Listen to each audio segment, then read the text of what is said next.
Hello दोस्तों, स्वागत है आपका एक बार फिर से कमल एकेडमी कोच में। आइए आज फिर से कुछ नया सीखते हैं। हेलो स्टूडेंट्स, आज हम पढ़ने वाले इंग्लिश का chapter number 16 bill, Bingo and Bram. आज जो हम स्टोरी पढ़ेंगे ये पास्ट के ऊपर है। मतलब क्या होता है, जो हमारे पास्ट में कुछ ऐसी घटनाएं हो जाती हैं जिसको हम कभी भूल नहीं पाते हैं। तो आज स्टोरी में हम वही पढ़ेंगे।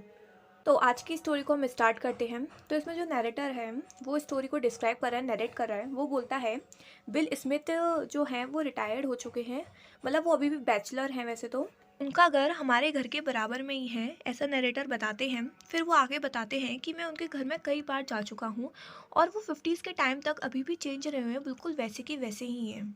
फिर नैरेटर आगे बताते हैं कि वह pipe cleaners, matches, spills, bits of wire, T coupons और ओल्ड कीज के बीच में लगभग भूल ही गया था उस छोटे से काले रंग के कुत्ते की एक छोटी सी तस्वीर। वो डॉग हमेशा बैकयार्ड पर लेटा रहता था, यानी कि गार्डन में लेटा रहता था। उसके नोज़ के नीचे वाइट वाइट स्ट्रिप्स थी और उसकी ईयर्स के बीच में भी, जो कि उसका नाम था ब्रैम। बिल ने बताया था नैरेटर को।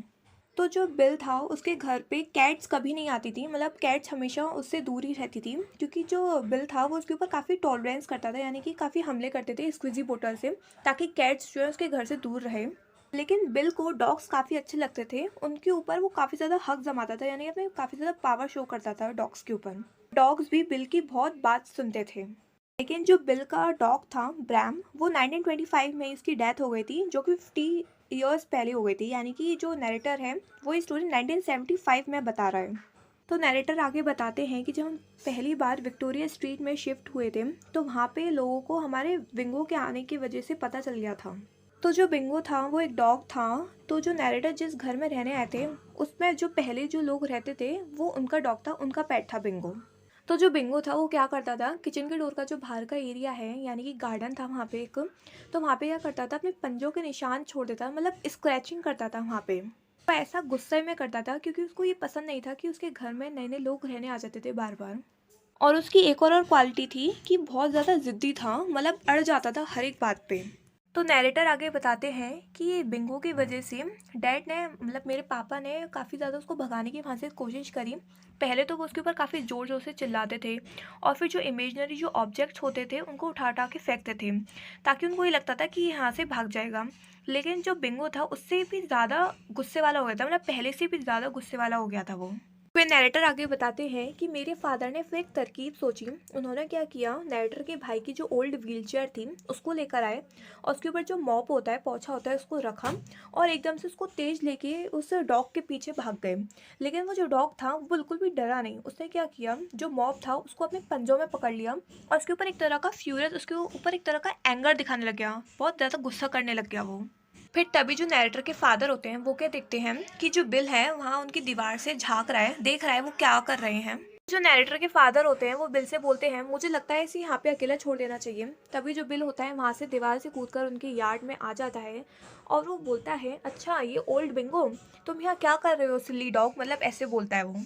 जो नैरेटर के फादर होते हैं वो बोलते हैं तुम देखना चाहते हो क्या कर रहा है, देखो ये मॉब से काफ़ी ज़्यादा उसके ऊपर शो कर रहा है, मतलब उसके ऊपर गुस्सा दिखा रहा है। तो तभी जो बिंगो होता है वो एक दूसरे की तरफ देखने लग जाता है, यानी कि कभी बिल की तरफ, कभी उसके नैरेटर के फादर की तरफ देखने लग जाता है। अभी जो बिल होता है वो नैरेटर के फादर से बोलता है बैरी। बैरी यानी कि उसके फादर का नाम था नैरेटर के। वो बोलता है बैरी, मैं तुम्हें बताता हूँ, मैं वैसे तो इंसानों के बच्चे से काफ़ी ज़्यादा उनके अच्छा रिलेशन नहीं रहता है, ना फिर ना ज़्यादा कैट से, लेकिन मेरा डॉग से काफ़ी ज़्यादा अच्छा रिलेशन है, तो इसको मेरे ऊपर छोड़ दो तुम। तभी जो बिल होता है वो क्या करता है, जो गार्डन का जो गेट होता है उसको खोलने लग जाता है। और तभी जो नैरेटर के फादर होते हैं वो बिल से बोलते हैं नहीं बिल, ऐसा मत करो, नहीं तो बिंगो तुम्हें छोड़ेगा नहीं, वो तुम्हें खा जाएगा।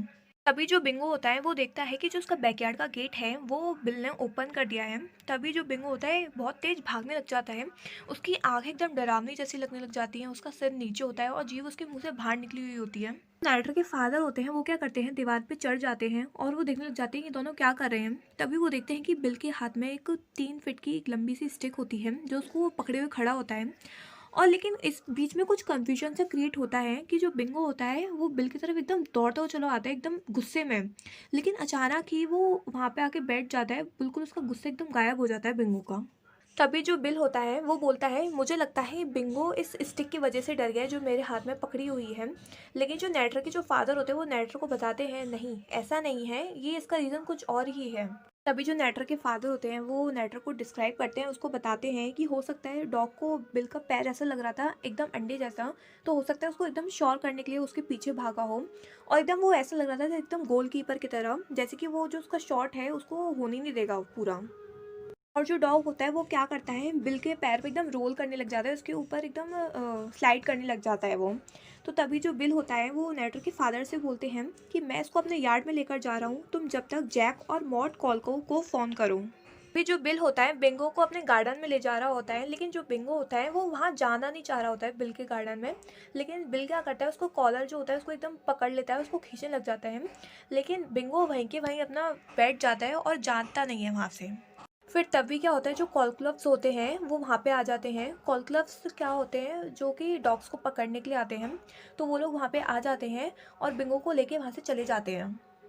तभी जो नैरेटर होते हैं फिर उसके बाद वो बताते हैं कि जो मेरा भाई है रॉस, उसके संग मैं अपना जो रूम था उसको शेयर करता था। तो रात की बात है, जब हम लोग सो रहे थे तो मेरा भाई बोलता है मुझसे, क्या तुम अभी भी जाग रहे हो क्या? तो नैरेटर बोलते हैं, नहीं मेरे को नींद आ रही है, मैं बस सोने ही वाला हूँ। तो जो रॉस होता है वो उससे बोलता है कि कल मैंने बिल के यहाँ पे कुछ देखा, मतलब कुछ ऐसा था जिसके बारे में मैं अभी भी सोच रहा हूँ और बिल्कुल अभी भी श्योर नहीं हूँ मैंने जो देखा था। तब नैरेटर बोलते हैं, अच्छा ऐसा था क्या कुछ? तो जो रॉस होता है वो बोलता है, तुम मेरा मजाक मत बनाओ, ये बहुत ज़्यादा सीरियस बात है। तभी नैरेटर उससे बोलते हैं, चलो ठीक है फिर आगे बताओ तुम क्या कह रहे थे। तो जो रॉस होता है वो बोलता है, भूल जाओ, मैं नहीं बता सकता क्योंकि तुम मेरा मजाक बना रहे हो। जो नैरेटर होता है वो बोलता है, आई एम सॉरी, मतलब अपने भाई से सॉरी बोलता है। तो जो उसका भाई होता है वो बोलता है, ठीक है अब ज़्यादा मत बोलो, मैं तुम्हें आगे बताता हूँ क्या हुआ था। और रॉस बताता है कि मैं स्कूल के बाद बिल के घर का ऐसे चक्कर लगा रहा था और तभी वहाँ पे बारिश शुरू हो जाती है और मेरे को वहाँ पे वेट करना पड़ता है। लेकिन जो बिल होता है वो वहाँ पे मेरे को वेट नहीं करने देता है, वो मेरे को अपने गार्डन में ले जाता है। उसने वहाँ पे देखा, जो बिल के घर का जो पीछे का जो दरवाज़ा था वहाँ पे जो 2 फीट की दूरी पर, मतलब वहाँ पे जो ग्राउंड था उसका एक अलग ही शेप था। तो रॉस आगे बताता है कि उसका जो पूरा गार्डन था एकदम से पूरा गीला था, लेकिन जो उसके पीछे का जो दरवाज़ा था बिल के होम का पीछे का जो दरवाज़ा था उसके 2 फीट के बाद ही वहाँ का जो गार्डन का जो एरिया था बिल्कुल ड्राई था, वहाँ पे बिल्कुल भी पानी नहीं था। जो नैरेटर होता है वो सोचने लग जाता है कि रॉस की स्टोरी कितनी सिली है। तो जो रॉस होता है वो नैरेटर से बोलता है कि तुमको क्या लगता है क्या होगा वहाँ पे ऐसा। तभी जो नैरेटर होता है वो उसका मजाक बना के बोलता है कि हो सकता है वहाँ के जो बादल हो उसमें होल हो गया हो, तभी वहाँ पे पानी ना आ रहा हो। तभी जो रॉस होता है वो क्या करता है, लाइट्स को ऑन करता है और विंडो की तरफ जाते हुए बोलता है कि तो अब तुम चुप रहो, मुझे पता है मैंने क्या देखा है, ऐसा नहीं हो सकता। तभी जो रॉस होता है वो आगे बताता है कि मैंने जब है ना बिल का जो दरवाज़ा खटखटाया और जैसे ही बिल वहाँ से बाहर निकला तो मैंने देखा कि जो एरिया जो ड्राई पड़ा हुआ था वो भीगने लग गया, मतलब वो गीला हो गया। अभी जो नैरेटर होता है वो अपने भाई से बोलता है, क्या तुमने इसके बारे में बिल से बात की? तो रॉस होता है, नहीं मैंने ऐसा उससे कुछ नहीं बोला। तो उनके आगे कुछ और बातें भी होती हैं, लेकिन फिर वो लोग है ना सुबह जल्दी उठना होता है इसलिए वो लोग जल्दी से सो जाते हैं। तो जो नैरेटर होता है इसके बारे में इतना ज़्यादा नहीं सोचता है और इसी को करके फिर इनके 2 साल निकल जाते हैं। तो जो नैरेटर होता है फिर वो एक जॉब करता है जिसमें जो लोगों का इंटरव्यू लेता है वो। तभी जो बिल होता है वो भी उसके संग होता है। तो वो वहीं से अपने घर जा रहा होता है और बिल इसको अपनी स्टोरी बता रहा होता है। तो जो बिल था जब वो एक लड़का था तो उसकी फैमिली में एक डॉग था। वैसे तो वो डॉग उसके बड़े भाई का था, लेकिन जब उसके जो बड़े भाई थे वो आर्मी में चले गए थे और वहाँ से वो कभी वापस नहीं आए थे, तो वो डॉग बिल को दे दिया गया। लेकिन जो डॉग था वो बिल को एक अपने टेम्पररी कंपेनियन के रूप में पहचानता था, मतलब उसको अपना एक एक्चुअल कंपेनियन नहीं मानता था बिल को।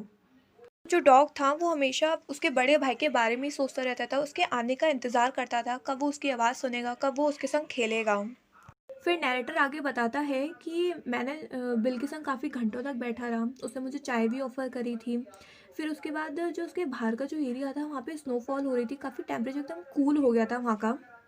अभी जो नैरेटर होता है वहाँ पे जो फ़ोटोग्राफ्स उसकी कुछ टंगी रहती है दीवार पे, तो उसको देखने लग जाता है। पहली फ़ोटो जैसे कि बिल जब बहुत ज़्यादा छोटा बच्चा था, फिर दूसरी फ़ोटो जब बिल बड़ा हुआ मतलब बॉय बन गया, तीसरी फ़ोटो बिल का डॉग, चौथी फ़ोटो बिल बिल का जो डॉग था वो यार्ड में लेटा रहता था हमेशा।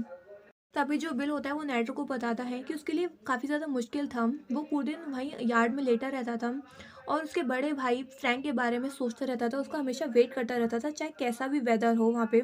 फिर बिल नैरेटर को बताता है कि जो मैं पीछे का जो दरवाज़ा था उसको खोलता था, वो थोड़ी देर वहाँ पे आता था फिर वहाँ से चला जाता था और दोबारा से गार्डन में जाके लेट जाता था और फ्रैंक के बारे में सोचने लग जाता था, तो उसका वेट करने लग जाता था। तो जो बिल होता है काफ़ी ज़्यादा सैड हो जाता है। वो बोलता है कि वो पूरे दिन वहीं पे लेटा रहता था। तुम देख रहे होंगे इस विंडो के बाहर पे जो यार्ड है उसके बस कुछ ही दूरी पे वो वहाँ पे लेटा रहता था और उसके बारे में हमेशा सोचता रहता था, वेट करता रहता था। अभी नैरेटर अपने वहाँ से घर जाने लगता है और वहाँ पे चलते-चलते वो सोचने लग जाता है कि उसकी सारी स्टोरी ध्यान आने लग जाती है उसको, जो उसका जो भाई था रॉस उसने उसको क्या बताया था। वहाँ पे रेन का वो पानी भी नहीं आता था, वहाँ पे एकदम ड्राई रहता था और उसके बिल के घर में कैट्स कभी नहीं आती थी। बिंगो जो था उसके यार्ड में नहीं आया।